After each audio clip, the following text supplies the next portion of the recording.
Meaning manifests itself so that you can retool being itself on a continual basis while simultaneously minimizing the risk of total collapse.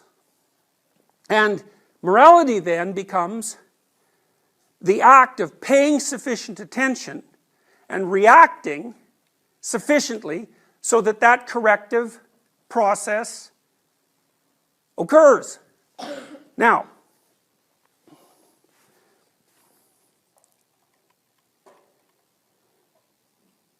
so you're inside one of these. You're going from point A to point B. And as you do that, things you want to have happen, happen. And things you don't want to have happen, and things you don't understand happen. And let's say that you investigate the things that you don't want to have happen, and you investigate the things that you didn't expect. And you do that as soon as they come up. So then what happens? Well, partly what happens is, you're going to change your perceptions a bit, and you're going to change your actions a bit, and what that'll culminate in over time is that this whole structure will change. So instead of going from point A to point B, maybe you start shifting so that you're going from point A to point C, because as you're gathering information as a consequence of the inadequacies of the way you're looking at the world, not only are you improving your ability to perceive and to act, but you're also gathering information that helps shift your perspective to a better point B, because you might say, well, where are you going and why? And the answer to that is, well, you have a plan. You're going to get your degree. I don't know what your long-term plan is. But there's no reason to assume that your long-term plan is correct, even though there's no reason to assume that you can do without one. So you're in this weird situation where you have to live within a bounded space, and the bounded space is going to produce errors, and it's also going to be wrong. But at the same time, if you use the bounded space, then you can transform it continually across time, even what it's aimed at, and you can minimize the probability of precipitous collapse. Now, I want to show you how this is being represented. It's very complicated and difficult.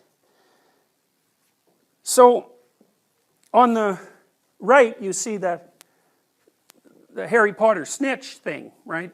And then on the left here, you see this incredibly peculiar alchemical image. And the image is something like this. This is what this image means. It means at the base of the world is this weird combination of matter and spirit. So this is matter and this is spirit. The winged element represents spirit.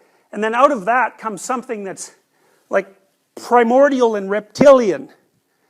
And then out of that comes something that's associated with consciousness. So it's a map of the way that consciousness emerges from the base of reality. Now, you'll see that this thing and that thing, the snitch and this thing is called the round chaos, this thing. The snitch and the round chaos are the same thing.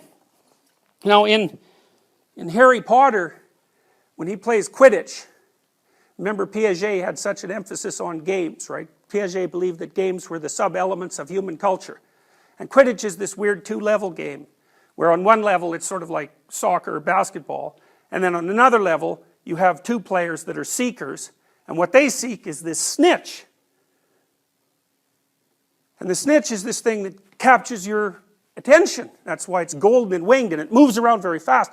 It's like Mercury, the spirit Mercury, because Mercury, the god, had winged feet, and he was the messenger of the gods. So that's how Mercury was conceived of. And I'll tell you something else that's weird about Mercury. So Mercury's a metal as well.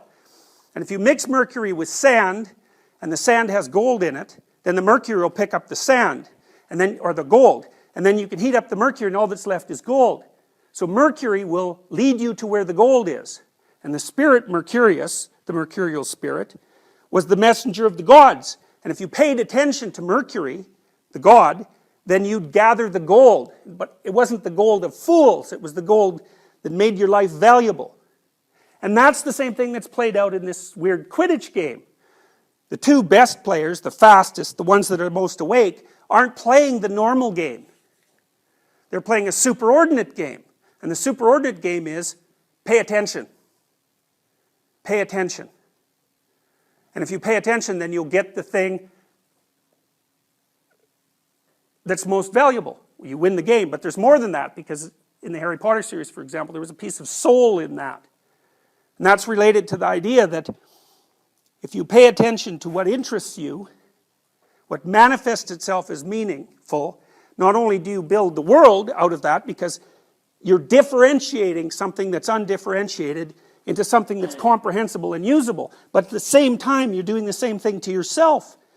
And that's the constructivist idea, right? It's that, well, where do you come from?